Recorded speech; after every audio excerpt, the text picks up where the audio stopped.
J'ai parlé de cette jeune mère extrêmement pénible qui habite une sorte de petit HLM de 5 logements rénovés près de l'ancienne poste de Campagnol. La poste a fermé, mais elle garde sa flèche jaune, ses boîtes, son distributeur banque postale.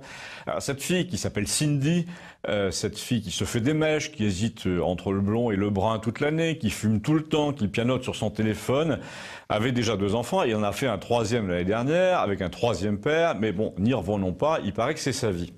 Nous ne disons pas le contraire. Nous avons vu quand même qu'elle essayait de régenter la conduite de ses voisins. Et là, désolé, c'est pas sa vie, c'est la nôtre. Son principal argument, c'est « j'ai des enfants, monsieur ». Sous-entendu, donc, j'ai tous les droits. Le droit de laisser ma voiture garée au milieu de la ruelle, le droit de laisser hurler mes gosses sous les fenêtres, le droit de tolérer qu'ils ne disent pas bonjour. Et quand on leur dit bonjour soi-même, je tolère, moi, la mère, qu'ils fassent le geste de vous repousser, voire même de vous donner un coup de bâton, même à 5 ans. Au lieu de dire à mon fils, je vais t'apprendre à être poli, on lui dit, c'est bien, tu as du caractère. Et naturellement, chaque année, en tant que jeune mère, m'as-tu vu, qui vit sur les assurances sociales et les pensions alimentaires, je suis la seule du village à déguiser mes gosses pour Halloween. Quant à moi, quand on me permette de dériver plutôt vers mon sujet du jour en vous parlant de la poussette, cet objet dont la modernité s'est emparée il y a plusieurs années en même temps que le siège pour bébé, dont il sera question aussi parce qu'il se détache souvent de la poussette.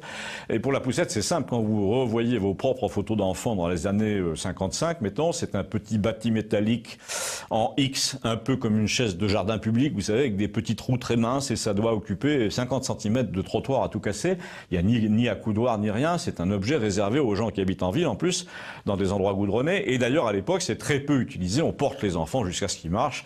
Alors passons à notre jeune mère de Campagnol et à son dernier né qui marche à peine, lui, et elle le promène dans une poussette qui ressemble à une Formule 1, avec 8 roues, 4x2. Une poussette à vision panoramique, une poussette tout-terrain, une poussette qui visiblement libère la mer, car on la voit sillonner le village avec son enfant qui tend le museau là comme une figure de proue.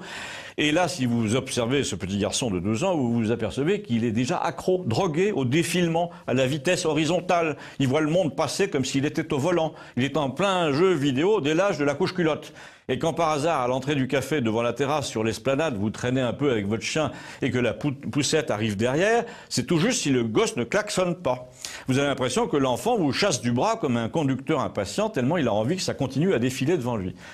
Alors j'ignore si quelques chercheurs se sont penchés sur ce phénomène, mais le fait que les poussettes soient devenues tout terrain, tout confort, et en plus souvent dotées d'une espèce de barre d'appui à 2 poignées, explique pourquoi l'enfant le plus jeune se prend pour un pilote de rallye. Mais le succès de ces poussettes, qui sont d'un volume extravagant et d'une complexité terrible et d'un prix incroyable, jusqu'à 400 €, ce succès ne s'expliquerait pas sans le besoin des fabricants d'en faire toujours plus grâce aux normes qui leur donnent des ailes. La question étant toujours plus ou moins, est-ce que cet équipement est aux normes? Mais faites attention parce qu'à partir du 1er janvier, c'est plus aux normes. Pour faire court, ces normes correspondent la plupart du temps à ce qu'on essaie de vous vendre.